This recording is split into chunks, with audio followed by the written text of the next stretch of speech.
사순절을 맞이해서 우리가 첫 번째 주일을 맞이하여 하나님의 말씀을 생각하고자 합니다.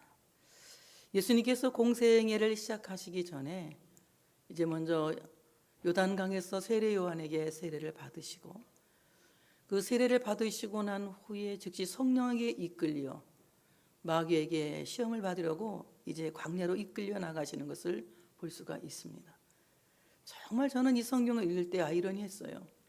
어떻게 성령님이 좋은 길로 데려가시지 광야로 데리고 가서 이렇게 마귀에게 시험을 받게 하시나. 제가 철없을 때 이 성경을 읽을 때 도저히 이해가 되질 않았어요. 그런데 삶을 살아내다 보니 우리가 그런 삶을 살아가고 있고, 또한 예수님께서 마귀에게 시험을 받는 그 모든 그 시험을 받는 그 사건 하나를 살펴보면은 우리가 세상에 살고 있으면서 받고 있는 유혹이에요. 우리가 그런 유혹에 많이 넘어지고 그런 유혹으로 인하여서 하나님을 떠나는 경우들이 비일비재합니다. 그런데 어떻게 이기는가에 대해서 주님은 우리에게 명확하게 대답하고 계시는 겁니다. 그럼 우리가 이 말씀을 통해서 은혜를 받는다면 이 환난 많은 세상, 시험 많고 풍파 많은 세상에서 우리 또한 믿음으로 세상을 이기는, 환난을 이기는, 시험을 이기는, 승리하는 그리스도인이 될 줄로 믿습니다. 오늘 말씀 보니 그때에 예수께서 성령에게 이끌려 마귀에게 시험을 받으러 광야로 가사, 이렇게 말씀합니다. 그때 예수님께서 성령에게 이끌려 마귀에게 시험을 받으러 광야로 갔다. 또 마가복음 1장 12절에는 이렇게 말씀합니다. 성령이 곧 예수를 광야로 몰아내신지라. 불가항력적이었다는 거예요. 예수님이 광야로 가는 것을 선택한 것이 아니라, 또한 예수님이 스스로 알아서 광야로 가신 것이 아니라 성령님께서 예수님을 광야로 갈 수 있도록 몰아내신 것이다. 불가항력적인 하나님의 능력으로 예수님을 이끌고 그리 가셨다는 겁니다. 예수님은 세례 요한에게 요단강에서 세례를 받으셨어요. 지형이 낮은 곳입니다. 그 낮은 곳에서 세례를 받으시고 하나님의 아들이셨지만 사람들이 받아야 마땅한 그 세례를 친히 받으시면서 뭐라고 말씀하십니까? 세례 요한은 그런 말을 합니다. 내가 당신에게 세례를 받아야 할 터인데 어떻게 당신에게 내가 세례를 줄 수 있습니까? 라고 묻습니다. 그때 예수님 말씀하십니다. 그렇게 해서 하나님의 의를 이루라. 내가 세례를 받는 것이 하나님의 뜻이다. 이 말은 내가 십자가를 지고 죽는 것이 하나님의 뜻이라고 말씀하신 것입니다. 가장 낮은 자리에서 예수님은 땅속에 가라앉으셨고 물속에 장사되셨어요. 그리고 그가 참으로 물에서 올라올 때에 성령이 비둘기같이 임하시면서 말씀하십니다. 이는 내 사랑하는 아들이요 내 기뻐하는 자라. 최상의 선포를 듣습니다. 이는 하나님이 사랑하는 아들이라고 선포되어집니다. 하나님이 기뻐하시는 자라고 선포되어집니다. 인간적으로 생각할 때는 그 마음이 가장 높은 곳에 올라갔다고 해도 과언이 아닐 것입니다. 이렇게 업이 되어 있는 상태에 있는 예수님을 오늘 참으로 성령님은 그를 이끌고 가시는데, 이제 낮은 곳에 있는 예수님을 높은 곳으로 데려가시는 거예요. 그리고 사탄에게 시험을 받게 하시는 겁니다. 어떻게? 내가 하나님의 아들이거든. 이것을 가지고 예수님을 시험하는 말씀입니다. 우리를 또한 이런 시험을 받을 때가 많이 있어요. 하나님이 나를 사랑하신다면, 하나님이 나를 택하셨다면, 하나님이 나를 기뻐하신다면 이 기도는 들어달라고, 하나님이 나를 사랑하신다면 이 증거는 보여달라고, 하나님이 나를 택하셨다면 이 표적은 보여달라고 우리가 수없이 많은 기도를 올렸습니다. 하나님이 나를 사랑하신다면 이것만은 해결해 달라는 기도를 수없이 많이 드리면서 하나님이 정말 나를 사랑하시는지 사랑하지 않으시는지, 나를 택하셨는지 택하지 않으셨는지를 시험해 볼 때가 없지 않아 많이 있습니다. 그러므로 이러한 우리 모두에게 오늘 하나님께서는 들으라고 말씀하시는 겁니다. 이는 내 사랑하는 아들이요 내 기뻐하는 자라고 하는 엄청난 선언을 듣고 참으로 그 들으신 예수님을 성령님을 이끌고 마귀에게 시험을 받게 하기 위해서 광야로 몰아내신 것입니다. 성령에 이끌리는 삶이라고 하는 것은 성령이 몰아내시는 불가항력적인 삶을 산다는 것입니다. 그러므로 베드로가 젊어서는 자기 마음대로 뛰고 다녔지만 그가 예수님의 부활하심을 보고 성령을 받고 난 뒤에는 자기 뜻대로 살지 못했습니다. 그래서 그는 자기가 살기 위해서 로마를 버리고 갈 때에 길에서 예수님을 만납니다. 내가 어디로 가느냐? 내가 죽음이 무서워서 로마에서 도망치고 있다고 말합니다. 그때 예수님께서 뭐라고 말씀하십니까? 코바디스 도비네. 나는 내가 버리고 가는 로마로 십자가를 지기 위해서 간다고 말씀하십니다. 그때에 베드로가 가슴을 치면서 로마에 올라가서 십자가를 거꾸로 지고 죽는 순교자가 되었던 것을 우리 모두는 알 수 있습니다. 이와 같이 성령이 이끄시는 삶은 결코 평탄하고 행복하고 좋은 길만이 아니에요. 때때로는 그곳이 아골골짜기가 될 수도 있고, 때때로는 물이 넉넉한 좋은 들녘이 될 수도 있고, 때때로는 그곳이 참으로 험악하고 쓸쓸한 빈들이 될 수도 있다고 하는 것입니다. 불가항력적인 하나님의 은혜로 어디로 이끄시든지 어디로 데려가시든지 이끌려 사는 삶이야말로 성령의 인도하심을 받아 사는 삶이라고 하는 것입니다. 그러한 삶을 살면서도 우리가 하나님의 말씀을 통하여 현실을 넉넉하게 이겨내고 우리 앞에 닥치는 모든 고난을 넉넉하게 이겨낼 수 있는 그것이 믿음이라고 하는 사실을 믿으시기를 축복합니다. 예수님께서 공생애를 계시하기 전 사탄의 유혹을 받았으나 예수님은 말씀으로 승리하셨습니다. 예수님의 승리는 모든 믿는 자의 승리를 암시하고 있어요. 우리가 예수를 믿는 그 믿음으로 세상을 이기게 되는 겁니다. 그러므로 믿음이 이기게 하는 거예요. 믿음이 세상을 이기게 하고, 믿음이 환난을 이기게 하고, 믿음이 우리의 모든 삶의 현실을 이기게 하는 것입니다. 믿음이 없이는 아무도 이길 장사가 없다고 하는 것입니다. 그렇다면 그 믿음은 누가 주십니까? 그 믿음은 성령님이 주시는 거예요. 성령님이 개입하지 않고는 믿음이 있을 수가 없고 믿음이 생길 수가 없는 것입니다. 우리 안에 다인이 막힌 그 놀라운 은혜는, 놀라운 믿음은 성령님이 우리에게 주시는 은사라고 하는 사실을 믿으시기를 축복합니다. 그러므로 믿음은 사람의 의지에서 난 것이 아니라 하나님의 선물이요, 그 믿음은 성령님이 주시는 놀라운 은사라고 하는 사실을 믿으시기를 축복합니다. 오늘 예수님께서는 광야에서 40일을 계시면서 사탄에게 시험을 받으시며 또한 들짐승과 함께 계시니 천사가 수종 들었다. 마가복음 1장 13절에 말씀하고 있습니다. 예수님이 광야에 계셨다. 그리고 마귀에게 시험을 받았으나 결국은 이기고 천사가 수종드는 놀라운 역사가 일어났다는 것입니다. 시험을 이긴 자에게 하나님의 천사가 수종드는, 하나님의 천사가 참으로 그를 지키는 그 놀라운 광경을 보게 되는 역사가 일어난다고 말씀하고 있는 것입니다. 오늘 광야, 이 말은 헬라말로 에레모스라고 하는 말인데 이건 형용사예요. 광야는 어떤 곳이냐? 광야는 고독한 곳이다. 광야는 적막한 곳이며 또한 광야는 사람이 살지 않는 외로운 곳이다. 그 외롭고 고독한 싸움을 예수님은 싸웠는데 누가 같이 싸워준 것도 아니고 혼자 싸우셨다고 하는 것입니다. 우리는 함께 기도할 수 있으니 얼마나 다행입니까? 우리는 함께 찬양할 수 있으니 얼마나 다행입니까? 우리가 함께 믿을 수 있는 믿음의 공동체가 있으니 얼마나 다행입니까? 그러나 예수님은 어떤 공동체의 힘에 의해서 싸우신 것이 아니라 예수님 홀로 십자가를 지고 싸우셨다는 거예요. 아무도 예수님과 함께 십자가를 질 사람이 없고 아무도 예수님을 대신한 십자가를 질 사람이 없다는 겁니다. 그러므로 예수님의 십자가는 홀로 지신 십자가다. 그 홀로 지신 십자가, 예수님 혼자만이 감당할 수 있는 구속사의 은총이라고 하는 사실을 믿으시기를 축복합니다. 그 어떤 누구도 예수님의 구속사를 대신할 수가 없다는 것입니다.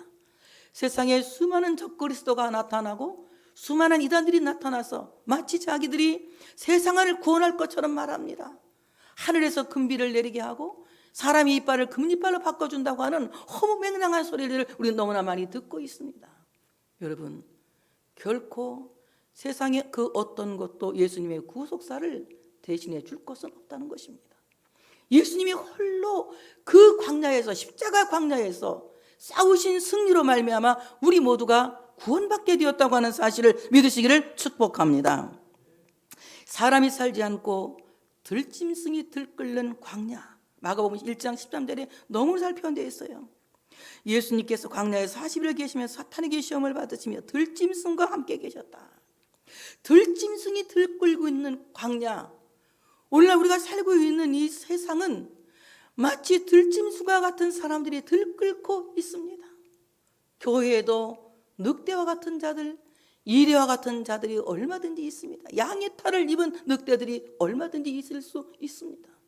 그러므로 우리 모두가 참으로 오늘 이 말씀을 생각하면서 예수님이 그 들짐승과 같은 악한 사탄과 싸워서 이기심으로 말미암아 우리 또한 승리하게 하셨다고 하는 사실을 믿으시기를 축복합니다. 오늘 마귀, 헬라말로 디아볼로스라고 하는 말인데, 이 말은 이제 중상모략을 일삼는 자, 거짓말쟁이를 가리켜서 말하고 있습니다. 여러분, 마귀는 하나님의 원수이기도 하지만 그리스도인에게 원수이기도 해요. 그렇기 때문에 마귀는 그리스도인과 하나님의 공동 원수예요. 그래서 마귀와 하나님은 열심히 싸우시는 거예요. 우리 앞서가서 싸우시는 거예요. 십자가로 싸우신 것입니다. 그러므로 예수님이 십자가에 죽으시면 악한 마귀 권세를 완전히 멸하시기 위해서 십자가를 지고 싸우신 겁니다. 예수님의 부활은 악한 원수마귀 공중 권세 잡은 자들을 완전히 멸망시키기 위해서 부활하신 것입니다. 다시 오실 예수님도 공중 권세 잡은 자들을 완전히 멸망시키고 이 땅에 있는 자기 백성들을 구원하시기 위해서 오시는 것이라고 하는 사실을 믿으시기를 축복합니다. 악한 원수 마귀는 그리스도인들을 할 수만 있으면 시험에 빠뜨리려고 유혹합니다. 여러 가지 방법으로 유혹하지요. 악에 빠지도록 악의적인 의도를 가지고 그리스도인들을 괴롭히고 시험에 들게 합니다. 그것은 아주 합리적이고 그리고 교활한 수법으로 인간에게 접근해서 사람에게 먹고 사는 문제를 가지고 사람을 유혹하고 사람을 유혹에 빠지게 하는 것입니다. 가끔 예수 믿는 사람들도 그런 얘기를 해요. 먹고 살기 위해서 그러는데 이런 얘기를 합니다. 근데 어떻게 반박합니까? 성경은 먹든지 마시든지 무엇을 하든지 하나님의 영광을 위하여 하라. 이 말은 내가 만약 먹는 것이 하나님께 영광이 되지 않는다면 나는 굶겠다 이 말입니다. 마시는 것이 하나님께 영광이 되지 않는다면 나는 차라리 물을 마시지 않겠다는 선언입니다. 그러므로 우리의 먹고 마시는 그 모든 것이 살아가는 모든 삶의 목적이 하나님의 영광을 위하는 것입니다. 그래서 우리 소위문답 제1문이 뭡니까? 사람이 왜 사느냐? 사람이 사는 것은 하나님을 즐거워하고 그를 영화롭게 하기 위해 사는 것이다. 우리가 이 땅에 사는 목적이 하나님을 즐거워하는 것이고 그를 영화롭게 하기 위해 사는 것이다. 그분께 영광을 돌리기 위해 사는 것이다. 그것이 인간의 삶의 목적이라는 것입니다. 그런데 그리스도인들이 첫 번째 목적을 잃어버리고 먹고 살기 위해 산다는 것은 너무도 위험하고 이방인적인 생각이죠. 그래서 예수님 뭐라고 하십니까?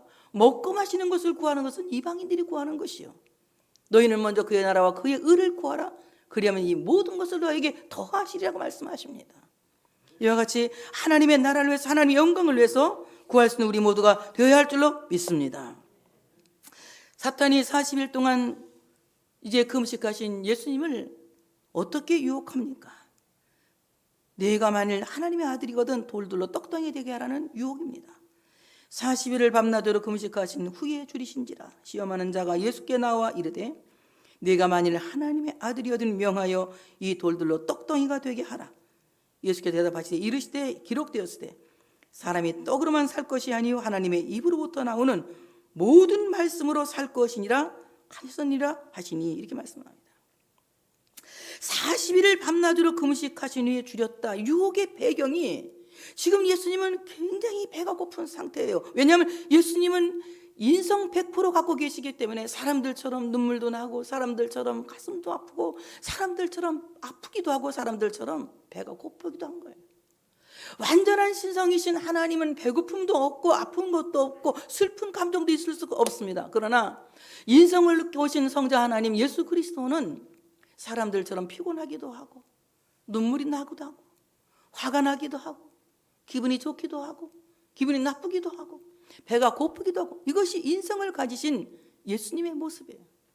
그러니 40일 동안 굶었다고 하는 것은 금식했다고 하는 것은 굉장히 배가 고픈 상태인데 그 상태에서 사탄은 이 돌들로 떡덩이가 되게 하라고 유혹하고 있는 것입니다.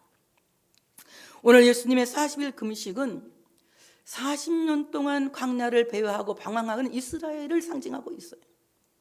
이스라엘이 광야를 40년 떠돌고 있는 그 40년의 생활은 예수님의 금식 40일과 같은 것을 암시하고 있는 것입니다. 우리 인생 또한 40년을 떠돌지 않았다 할지라도 비록 4시간을 떠돌았다 할지라도 아니면 4년 4개월을 떠돌았다 할지라도 우리 방황하는 모든 삶은 광야에서 방황하는 삶이라고 말할 수가 있습니다. 세상은 광야와 같습니다. 아무도 날 대신해서 울어줄 사람도 죽어줄 사람도 아파줄 사람도 없는 거예요. 우리 모두 홀로 싸우는 싸움이 내 인생의 싸움인 것입니다. 이렇게 방황하고 있는 나에게 사탄은 계속적으로 유혹하고 있다는 거예요.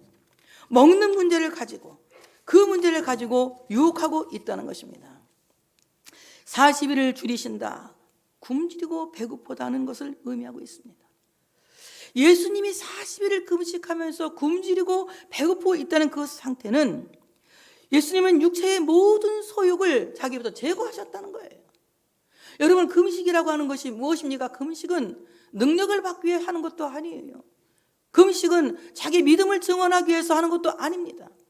금식은 금식의 날짜를 자랑하기 위해서 하는 것도 아닙니다. 금식이라고 하는 것은 자기가 갖고 있는 인간의 소욕을 잘라내기 위해서 하는 것입니다. 그렇다면 예수님은 점도 없고 흠도 없고 죄도 없으신 분입니다. 점도 없고 흠도 없고 죄도 없으신 예수님이 40일 동안 기도하시면서 육체의 소욕을 잘랐다고 하는 것은 바로 인간을 대신해서 죽게 하신 대속주께서 인간의 죄를 제거하시기 위해서, 인간이 갖고 있는 욕망을 제거하시기 위해서, 인간이 갖고 있는 인간의 육체의 소욕을 제거하시기 위해서 완벽하게 금식하셨다고 하는 사실을 믿으시기를 축복합니다.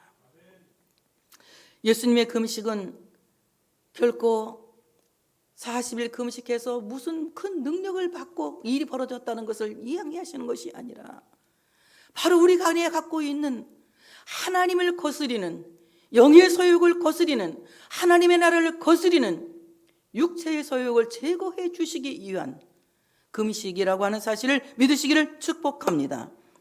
인간은 배고프고 목마르고 피곤하고 슬프면 그 고통 앞에서 많이 부러질 수밖에 없어요. 그래서 배고픈 자에게 사탄이 유혹합니다. 목마른 자에게 사탄이 유혹합니다. 슬픈 자에게 사탄이 유혹합니다. 어떻게 유혹합니까? 내가 만일 가정법을 사용하는 거예요. 내가 만일 가정법. 여러분, 우리는 가정에서 하나님의 자식이 된 거예요. 진실로, 참으로, 진짜로 하나님의 자식입니다. 믿으시면 나는 참으로 하나님의 자식이지, 내가 하나님의 자식이라는 것을 가정에서 말하면 안 되는 거예요. 나는 하나님의 자식입니다.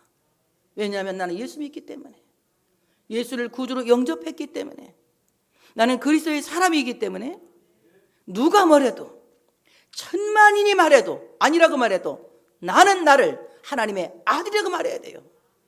여러분, 하나님 자식인 걸 믿습니까? 믿습니까? 자신 있게 얘기하셔야 돼요. 너 같은 죄인이, 그러니까 주님이 죽으셨죠. 당당하게 말씀하세요. 예수님의 십자가를 무효시키지 말고 나는 하나님의 자식입니다. 근데 사탄은 항상 가정법을 이용하죠. 그래서 그렇게 기도하게 합니다. 하나님 나를 만일 사랑하신다면, 하나님 내가 만일 하나님의 자식이라면, 하나님 만일 택하셨다면 이 문제를 해결해서 증거를 보여주십시오. 이런 기도하지 않습니까? 여러분, 증거는 십자가 외에 보일 것이 없는 것입니다. 예수님의 십자가만이 우리의 표적이요, 예수님의 십자가만이 우리의 증거입니다. 다른 증거 필요 없습니다. 내가 구원받은 증거, 내가 하나님의 자식이라는 증거는 십자가가 증거하고 있습니다. 그 증거를 믿을 수 있는 여러분 되시기를 축복합니다. 마귀는 우리가 하나님의 아들이라는 사실을 네가 말이라고 하는 이 가정법을 사용해서 왜곡시키는, 자꾸 내 믿음의 감정을 왜곡시키는 거예요. 정말 하나님이 나를 사랑하신다면, 내가 정말 하나님의 아들이라면, 나를 택하셨다면 어떻게 내가 이렇게 힘들 수 있지? 어떻게 내가 이렇게 고통을 당할 수 있지? 내가 왜 이렇게 아픈 거지? 나는 왜 이렇게 가난한 거지? 내 인생에 퀘스천 마크를 붙이게 하는 것이 사탄의 유혹인 것입니다. 여러분, 가난해도 우리는 하나님의 아들입니다. 병들었어도 하나님의 자식이고, 죄를 지어서도 하나님의 자식이고, 정말 부끄러운 인생을 살았어도 나는 하나님의 자식인 거예요. 여러분, 내 자식이 모자르다고 어떤 부모가 이 자식이 내 거 아니라고 말하겠습니까? 내 자식은 못나서도 내 자식이고 잘났어도 내 자식입니다. 하나님의 선택에는 후회하심이 없다고 그랬어요. 하나님의 부르심에는 후회함이 없다고 했습니다. 비록 우리의 모습이 하나님 마음에 100% 들지는 않는다 할지라도 하나님이 우리를 선택하시고 하나님의 자녀로 부르셨기 때문에 하나님은 나를 하나님의 자식이라고 주장하신다고 하는 사실을 믿으시기를 축복합니다. 내가 하나님의 아들이거든 명하여 이 돌로 떡덩이가 되게 해라. 이것은 무엇을 유혹하고 있는 거냐? 너 정말, 사탄은 예수님이 하나님의 아들이라는 것을 모른 것이 아니에요. 예수님이 하나님의 아들이라는 것을 알고 있었습니다. 그러니까 어떻게 유혹한 것이냐? 너는 내 신성을, 네 특권을 사용해서, 네 신성을 사용해서 이 돌들로 떡덩이를 만들어 봐라, 이렇게 말씀하고 있는 것입니다. 이때 예수님께서 사탄의 유혹에 넘어가서 신성을 사용했다면 저와 여러분, 우리 모두는 하나님의 자녀가 되는 일은 틀려버린 것입니다. 예수님께서는 그 특권을 사용하지 않으시고 당신이 인성을 입고 오신, 성육신하신 그 사실을 절대 놓치지 않으시고 하나님께서 보내신 그 뜻을 이루는 것을 볼 수가 있습니다. 사탄의 목표는 성육신하신 예수님의 구속 사역을 무효화시키는 데 있는 것입니다. 예수님만이 그때 신성을 사용했다면 예수님의 십자가는 무효가 될 것이에요. 예수님이 이 땅에 오신 모든 목적이 무효가 될 것입니다. 그런데 오늘 예수님은 사탄의 유혹에 넘어가지 않고 대답하십니다. 사람이 떡으로만 살 것이 아니요 하나님의 입으로부터 나오는 모든 말씀으로 살 것이라. 예수님은 신명기 8장 3절 말씀을 적용하십니다. 저는 이게 두 가지를 생각했어요. 사탄도 오늘 성경을 쓰거든요. 예수님은 성경을 적용하신 것이고 사탄은 성경을 인용한 겁니다. 여러분, 성경을 절대 인용하시면 안 됩니다. 성경은 적용하셔야지 성경을 인용하시면 안 됩니다. 성경에도, 옛날에 어떤 사람이 그랬잖아요. 성경에도 이웃을 사랑하라는 말이 있는데 왜 동량을 안 주냐고 거지 하나가 와서 자기 그냥 이 봉투에 안 넣어뒀다고 막 교회 와서 행패 부른 적이 있거든요. 성경 인용한 사람이지 그 어떻게 사랑하라는 말 하나 외워가지고 그게 떠들더라고요. 성경을 인용하시면 시험 드는 겁니다. 성경은 언제든지 하나님의 말씀으로 내 삶에 적용해야 되는 거예요. 예수님의 신명기 8장 3절의 말씀을 적용하십니다. 너를 낮추게 하시며 너를 줄이게 하시며 또 너도 알지 못하며 네 조상들도 알지 못하던 만나를 네게 먹이신 것은, 하나님이 너에게 만나를 먹이신 것은 사람이 떡으로만 사는 것이 아니요 여호와의 입에서 나오는 모든 말씀으로 사는 줄을 네가 알게 하려 하심이니라. 오늘 예수님께서 말씀하시는 것은 이스라엘이 광야에 있을 때에 그들이 떡을 찾으며 고기를 찾으면서 그렇게 원성을 높일 때에 하나님이 하늘에서 만나를 비같이 내리시고 하나님이 하늘에서 메추라기를 비같이 내리신 것을 상기시키면서 사람이 떡으로만 살 것이 아니요 여호와 입으로 나오는 모든 말씀으로 살 것이라고 말씀하신 것입니다. 하나님의 입으로부터 나오는 말씀, 오늘 이 말씀, 하나님의 입으로부터 나온 말씀, 내가 하나님의 말씀을 들을 때 이것은 하나님의 입에서 나온 말씀이야 이렇게 믿어지고 내 마음에 확 그 말씀이 말씀으로 들어오면 그 말씀은 레마의 말씀이 되는 거예요. 그래서 그 말씀이 아멘 이렇게 되는 겁니다.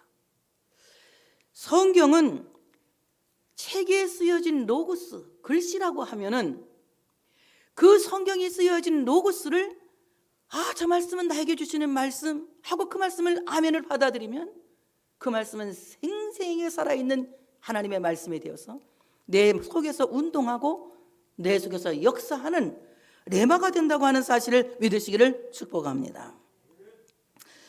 오늘 로고스에 새겨진 성경을 레마로 받아들인 사람들, 지금 하나님이 나에게 하시는 하나님의 말씀으로 받아들인 사람들은 개인적으로 삶에 엄청난 변화가 일어나요. 놀라운 변화가 일어납니다. 여러분 생각해 보세요. 모세가 미디안 광야에서 양을 치다가 호렙산에서 하나님의 음성을 듣습니다. 너는 이 백성을 이끌고 나가라고. 그는 어릴 때부터 물론 이집트 왕자로 살았지만 어머니에게 그 젖을 먹으면서 히브리 민족이 반드시 적과 꿀이 흐르는 가나안 땅을 나가야 된다는 것을 모태에서부터 그는 배웠어요. 그래서 그 몸속에 뼛속에는 그가 하나님의 백성이라는 것이 뼛속에 새겨져 있었습니다. 하나님이 그가 알아들을 만해서 말씀하신 겁니다. 그는 몸으로 알아들은 말씀을 마음으로 알아들은 거예요. 하나님의 말씀은 몸으로 알아들었다면 늘 교회에서 말씀을 배우고 또 배우고 성경 말씀을 배운다면 이것은 몸으로 알아들은 말씀입니다. 그 말씀을 나에게 주시는 말씀을 알아듣는 거예요. 마음으로 알아듣는 거예요. 그 마음으로 알아듣는 말씀을 따라서 아멘입니다. 그렇게 하겠습니다. 옳습니다. 이것은 하나님의 말씀입니다. 하고 받아들일 때에 개인적으로 삶에 엄청난 변화가 일어난 겁니다. 하나님의 말씀을 마음으로 받아들인 모세를 통해서 이스라엘 백성들이 출애굽하게 되는 놀라운 기적이 지금까지도 수천 년이 흘렀어도 출애굽의 그적은 기적으로 말하고 있지 않습니까? 이와 마찬가지로 기적적인 삶을 사는 사람들은 바로 성경에 기록되어진 로고스를 나에게 주시는 하나님의 말씀 레마로 받아들일 때에 개인적인 삶의 변화가 국가적인 그리고 세계적인 모든 역사의 변화를 일으킨다고 하는 사실을 믿으시기를 축복합니다. 아담은 불순종의 선악과를 먹음으로 전적으로 타락하여 죄를 사람들에게 전가했지만 예수 그리스도는 하나님의 입으로부터 나오는 모든 말씀의 떡을 먹임으로 말미암아 구속사를 완성시킨 거예요.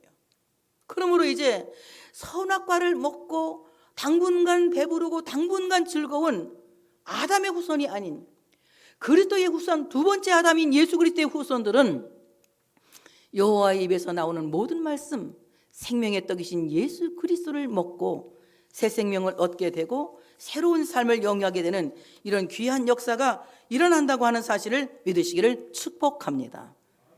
오늘 이제 사탄이 이 돌들로 떡덩이를 만들려고 했지만 결코 돌 갖고 떡을 만들 수는 없는 것입니다. 오늘 예수 그리스도는 바로 사람을 살리는 하나의 떡이 되셨다는 거예요. 십자가에서 찢기신 그리스도의 몸은 우리를 살리는 생명의 떡이 되신 것입니다. 그 생명의 떡을 우리는 주일마다 이 성찬에서 먹고 있습니다. 지금도 여러분이 하나님의 말씀을 아멘으로 받아들이시면 이 말씀은 생명의 떡이 되는 거예요. 이 말씀을 받아들일 때 이 말씀은 생명의 음료가 되는 것입니다. 그래서 우리는 매주 주님이 세배에서 하신 거룩한 성찬에서 주님의 떡과 주님의 보혈인 음료를 먹고 마시며 살게 되는 거예요. 그러므로 우리는 돌로 만든 떡, 사탄의 유혹에 넘어가는 것이 아니라 예수 그리스도께서 십자가에서 찢으신 몸으로 만든 떡, 그리스도께서 십자가에서 흘리신 보혈로 흘린 그 포도주, 그 생명의 떡과 생명의 음료를 먹고 우리 모두가 살아나는 귀한 역사가 있어야 할 줄로 믿습니다. 두 번째는 예수님을 데리고 성전 꼭대기로 데리고 갑니다. 이에 마귀가 예수를 거룩한 성으로 데려다가 성전 꼭대기에 세우고 이르되 네가 만일 하나님의 아들이거든 뛰어내리거라. 기록되었을 때 그가 너를 위하여 그의 사자들을 명하시리니 그들이 손으로 너를 받들어 발이 돌에 부딪히지 않게 하리라 하였느니라. 예수께서 이르시되 또 기록되었을 때 주 너희 하나님을 시험하지 말라 하였느니라 하시니,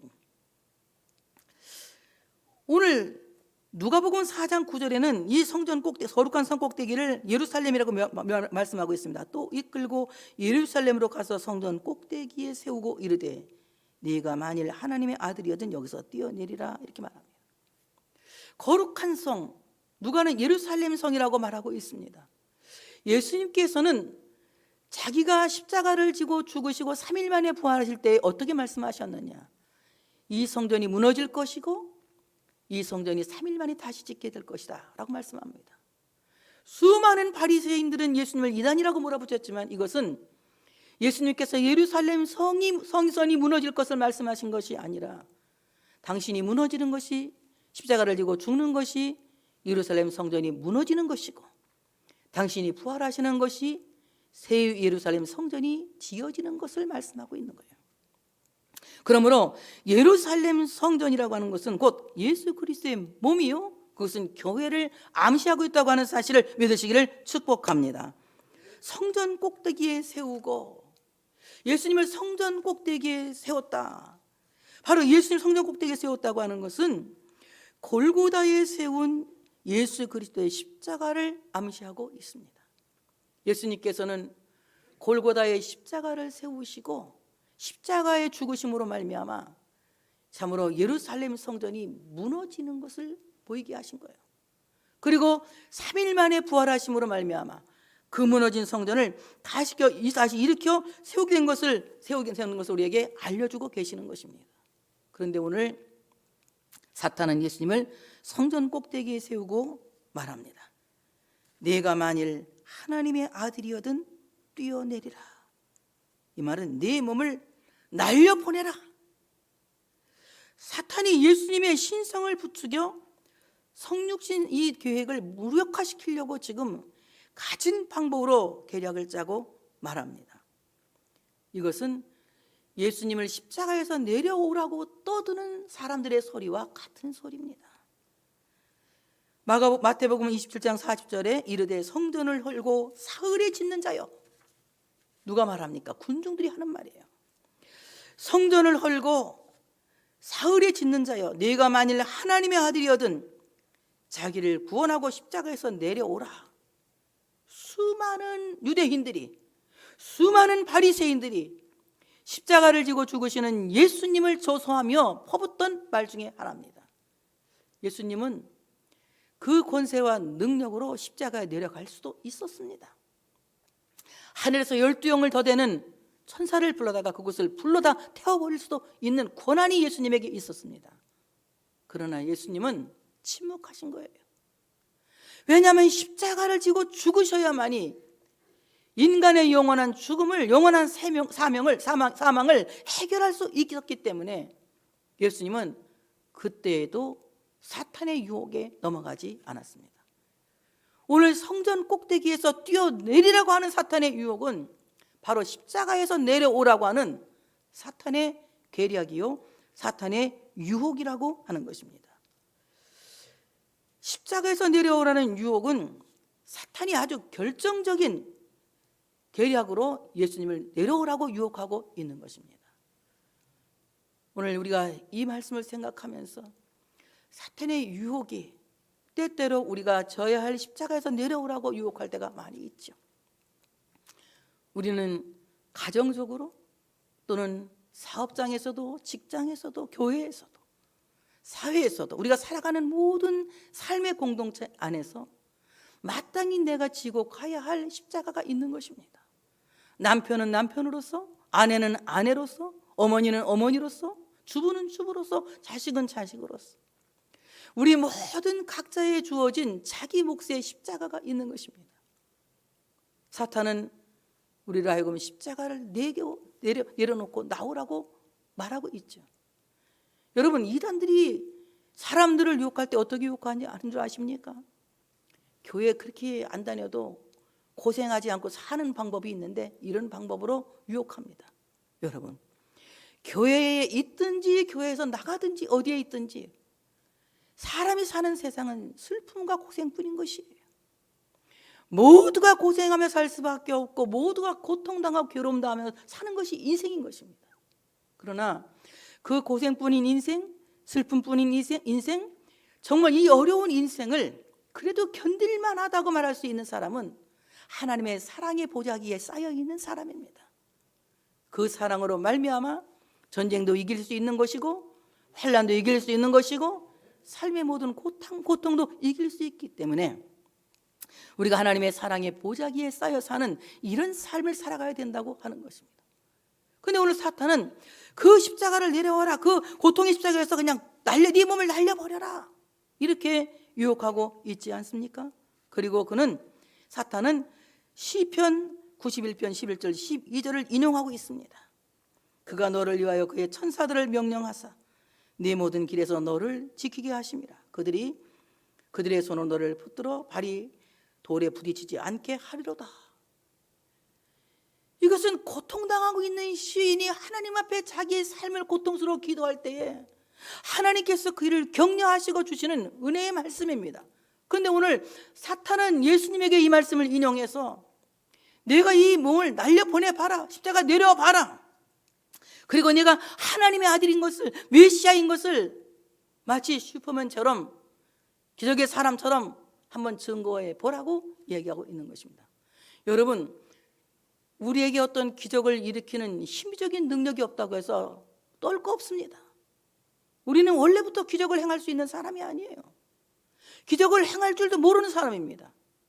다만 우리를 통해서 기적이 일어난다면 그것은 하나님이 순간적으로 역사하신 것이고 하나님의 기적을 베푸신 것이지, 인간에게 기적을 행하는 능력이 계속적으로 있다는 것은 잘못된 생각이에요. 능력의 은사는 기적을 행하는 은사입니다. 그렇지만 그 능력의 은사가 계속적으로 능력을 행할 수 있도록 그 사람에게 있다는 것은 아닙니다. 그 능력이 필요할 때, 그 능력이 절실할 때 하나님이 개입하셔야만 할 때 그 기적이 일어나는 것입니다. 우리는 그 하나님의 주권을 인정하지 않으면, 그 하나님의 주권을 우리가 온전히 신뢰하지 않으면 우리 스스로 신비주의에 갇히게 될 것입니다.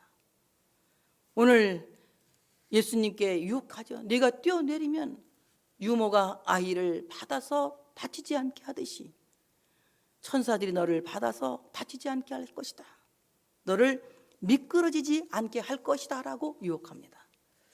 그때 예수님께서는 이제 신명기 6장 16절의 말씀을 적용하십니다. 너희가 마사에서 시험한 것 같이 너희 하나님 여호와를 시험하지 말고, 이 말씀을 인용해서 기록되었으되, 이 말은 기록되었으되, 신명기 6장 16절에 기록되었으되 주 너희 하나님을 시험하지 말라, 주 너희 하나님을 시험하지 말라 하였느니라, 이렇게 말씀합니다. 이 말씀은 여호와께서 우리 중에 계신가, 우리 중에 계시지 아니한가를 시험하는 이 마사의 시험은 바로 이런 시험이에요. 하나님이 우리 중에 계신지 안 계신지 시험해 보자라는 겁니다. 그러니까 하나님이 나와 함께 계시는지, 함께 계시지 않는지, 정말 하나님이 나를 사랑하는지 사랑하지 않는지, 내가 하나님의 자식인지 아닌지, 내가 메시아인지 아닌지 성전 꼭대기에서 떼어내려 봄으로 말미암아 한번 증거해 보라고 말씀하는 겁니다. 여러분, 하나님을 시험하는 것은 금지 명령이에요. 그 어떤 곳에도 하나님을 시험해 보라는 말씀 없어. 딱 한 군데 있습니다. 하나님을 시험해 보라는 말씀은 말라기 3장 10절에 11조를 갖고 하나님을 시험해 보라고 그래요. 11조를 해봐라. 내가 네게 복을 주지 않아, 주나 안 주나 11조로 시험해 보라는 말씀, 한 말씀이 있습니다. 다른 곳에 어느 곳에도 하나님을 시험하라는 것은 금지 명령이에요. 그러므로 하나님 나와 함께 계시는지 안 계시는지, 있는지 없는지, 이것은 금지 명령입니다. 그럼 우리 어떻게 됩니까? 믿음으로 하나님 나와 함께 계신다, 이렇게 믿고 살아야지 행복한 것이지, 계실까 안 계실까, 나를 사랑할까 안 사랑할까. 그래서 이 반신주의, 뭔 주의? 반만 믿는 반신주의가 돼서는 안 되는 거예요.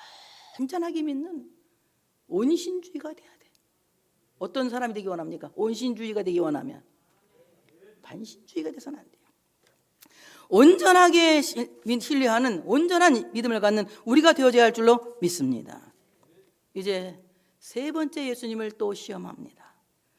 마귀가 또 그를 데리고 지극히 높은 산으로 가서 천하만국과 그 영광을 보여주어 이르되 만일 내게 엎드려 경배하면 이 모든 것을 내게 주리라. 예수께서 말씀하시되 사탄아 물러가라. 기록되었을 때 주 너희의 하나님께 경배하고 다만 그를 섬기라 하였느니라. 이렇게 말씀합니다. 사탄이 지금 예수님을 높은 산으로, 높은 산은 뭐 이스라엘의 높은 산은 홀몬산을 대표하고 있는데 산 이름은 지명이 기록되어 있지 않기 때문에 그냥 가상적으로 큰 높은 산으로 생각하면 돼요. 높은 산에 올라가면 어떻습니까? 남산 타워에 올라가면 서울 시내가 환하게 보이는 것처럼 높은 산에 올라가니까 막 그냥 예루살렘 전경이 막 다 들어오지 않습니까? 높은 산으로 데리고 올라가서 천하만국의 영광을 다 보여주었다. 그러니까 오늘 이 산은 헐문산이도 아니고 이 지구상과 우주상에 있는 모든 화려한 것들을 한눈에 볼 수 있는 가상적인 산에 예수님을 데리고 올라가서 그것을 보여줬다는 것입니다. 그리고 나한테 경배하면 이 모든 것을 너에게 주겠다고 지금 허풍을 떨고 있는 것입니다. 사탄은 세상의 죄, 세상의 가난, 질병, 그리고 비참한 인간 사회는 자기들이 갖고 있는 화려한 영광으로 다 가리우고 이 화려하게 생긴 영광만을 예수님에게 보여주면서 나한테 절하면, 나한테 경배하면 이 모든 것을 너에게 넘겨주겠다고 허풍을 떨고 있는 겁니다. 예수 믿는 사람은 허풍 떨면 안 돼요. 저도 한때는 엄청 허풍을 떨었어요. 철 모를 때. 저는 그래서 한강도 가봤다고 얘기했잖아요. 한강 가려고. 학교 다닐 때 친구들 데리고 야, 모세 하나님은 지금도 살아계시지? 그러니까 그렇대. 그럼 우리 가서 오늘 한강을 갈라서 하나님이 살아계신 것을 사람들에게 보여주자. 한강을 갔어요. 가가지고 한강 앞에 섰습니다. 그리고 모세가 말한 것처럼 탁 손을 갖다 한강물에다 대고 예수의 이름 명하노니 한강은 갈라져라. 아무리 목이 터져도 1시간씩 소리를 질러도 한강이 안 갈라지는 거예요. 그래서 이상해서 기도를 했어요. 하나님 왜 이 한강이 안 갈라집니까? 하더니 한강대교가 있지 않냐. 한강대교로 건너가면 되지 왜 한강을 네가 왜 물로 서서 가르려고 하냐는 거예요. 아유, 그때부터 나는 한강 가려는 기도는 단 한 번도 한 적이 없어. 정말 나는 막 그냥 하나님이 막 돈벼락을 막 때려줬으면 좋겠다는 이런 생각도 해본 적이 있어. 나도 까뜩해서 신비주의로 갈 뻔했어. 막 그런 기도, 하나님이 나를 사랑하신다면 막 돈벼락을 때려달라고 막 이런 기도를 한 적도 있어. 복권을 또 한 번 샀어. 신명기 28장에 딱 꼈어.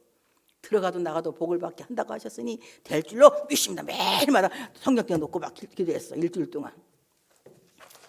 되긴 되더라고. 그래서 10장을 샀어요. 10장. 10장 살게 되길래 10장을 사고 또 이제 막 열심히 하고 됐더니 또 그다음에 또 10장에서 다 떨어지고 2장이 되더라고. 또 2장을 또 샀어. 더 세게 기도했어. 이번에 2장은 확실하게 대박 날 줄 열심히 하고 막 그냥 성경책 신명기 28장 다를 뻔했어. 그때 얼마나 갖다 누르고 기도를 하고 안수를 했는지. 그냥 2개 다 떨어졌어. 그 뒤로는 내가 이 복권이라는 걸 사질 않는 사람이요. 왜? 괜히 쓸데없는 짓 하는 거지.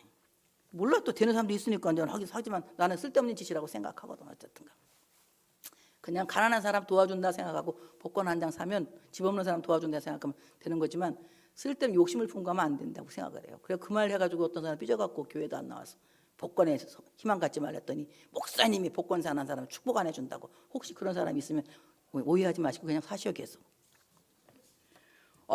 이게 진짜 너무 마귀는요 허풍을 떠는 거예요. 금방 내가 막 그냥 뭐 벼락부대가 되고 어떤 사람은 63빌딩 앞에 가서 이 선언만 하면 된대. 공포만 하면 63빌딩이 지한테 돌아온다고. 어떤 유명한 그 목사 있었어요. 그래갖고는 그냥 목사들 수십 명을 데리고 63빌딩 앞에 가서 63빌딩은 내 거다. 예수의 이름은 63빌딩 내 거다.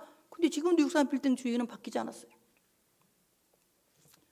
돈을 막 그냥 옥상에 가서 확 뿌리면서 막 그냥 뭐 일이 일어난다고 막 이래가지고는 얼마나 많은 목사님들이 거기에 반해가지고 막 초록색 마이에다가 빨강색 마이에다가 마이도 뭐 그렇게 색동 옷을 입어야 된다고 막 옷도 막 색동 막 그냥 세상에 새카만 양복 입고 점잖던 목사님 어느 날 갑자기 우리 집에 왔더라고. 초록색 양복을 입고 목사님 이게 뭐예요 양복 했더니 이게 다 이게 그 색동 옷을 입어야 된다고, 채색 옷을 입어야 된다고, 누구지? 요셉의 채색 옷이라고 복 받아야 돼서 입고 왔다는 거예요. 그런데 그 양반 망했어. 초록색 옷 입고 온 사람만 망했어. 까만색 옷 입고 온 목사님들은 다 교회 졌는데 그 하나만 망했어. 여러분, 정말 우리가 하나님 앞에서 갑자기 뭐가 어떻게 된다는 이 허풍을 믿으면 안 돼요. 그래서 어떻게 살아야 되느냐? 우리는 아주 신실하게, 성실하게 살아야 합니다. 하루하루 주어진 시간을 정말 성실하게 살아야 돼요. 부지런하게 살아야 되고, 열심히 살아야 되고, 내일은 분명히 인천 앞바다에 조기배가 들어올 거야 이렇게 생각하고 오늘 그냥 있는 거 다 까먹지 말고, 내일은 황새기배가 들어올지라도 오늘은 보리밥 먹으면서 검소하게 살아야 돼. 이런 사람에게 복이 오는 거예요. 오늘 사탄은 예수님을 허풍스럽게 유혹하죠. 그런데 오늘 예수님께서 말씀합니다. 네가 만약에 나한테 경배하면 이 모든 것을 내게 주리라. 이 말은 네가 내 손등에다가 입을 맞추면, 네가 나를 하나님으로 알면, 네가 나한테 예배하면 이 모든 것을 너에게 넘겨주겠다고 하니까 예수님은 단호하게 말씀하십니다. 크게 합시다. 우리도 내가 먼저 할게. 사탄아 물러가라. 큰 소리로 영상 예배도 해봐. 사탄아 물러가라. 예, 사탄은요, 사탄아 물러가 주세요. 사탄님 그냥 가주시면 안 될까요? 이러면 안 되는 거예요. 어떻게 해야 돼? 싸르게 해야 돼. 같이 사탄아 물러가라. 예, 사탄은 타협의 대상이 아니에요. 사탄은 회유의 대상이 아닙니다. 사탄은 조절과 조정의 대상이 아니에요. 사탄은 물리쳐야 되는 대상이에요. 그냥 막 물리치듯이 예수의 이름으로 사탄아 물러가라. 사탄아 물러가라. 사탄을 단호하게 거절하고 추방시켰습니다. 그리고 기록되었으되 주 너희 하나님께 예배하고 다만 그를 섬기라 하였느니라. 다만 그를 섬기라. 오직 종교적 섬김은 하나님 외에는 아무도 없다. 하나님만을 경배해야 된다. 하나님만을 예배해야 된다. 사탄은 주 너희 하나님의 다른 신을 두지 말라는 10계명 1계명을 대적한 것이고, 우상을 만들거나 거기에 섬기지 말라고 하는 제2계명을 반박한 것입니다. 여러분, 우리는 하나님을 믿는 신관을 분명히 가져야 됩니다. 1계명과 2계명 절대 잊어서는 안 돼요. 하나님만이 하나님만이 예배 받으셔야 하고, 그것을 우리는 분명히 가져야 할 줄로 믿습니다.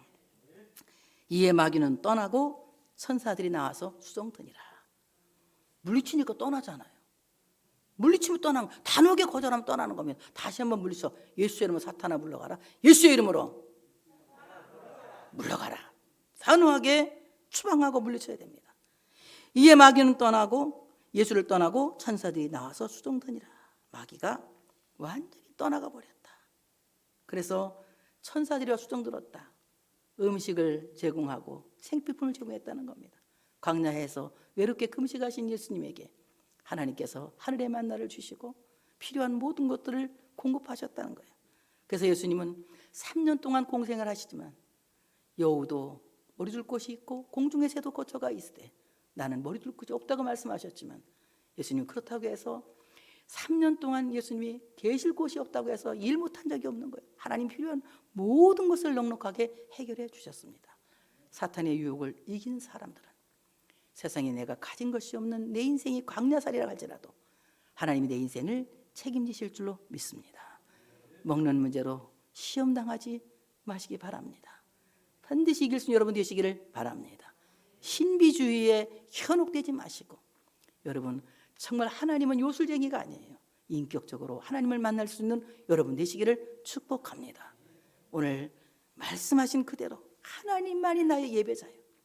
그 외에도 어떤 섬김이 있을 수 없다는 것을 믿으시고, 온전한 신관, 하나님만이 나의 하나님이시고 경배받으실 유일하신 하나님이라는 것을 여러분 인정하시고 평생 하나님만을 경외하는 여러분 되어서 하나님이 여러분 삶 속에 천사를 보내 여러분을 수종들게 하는 귀한 역사가 있어지시기를 축복합니다. 하나님께 영광 돌리겠습니다.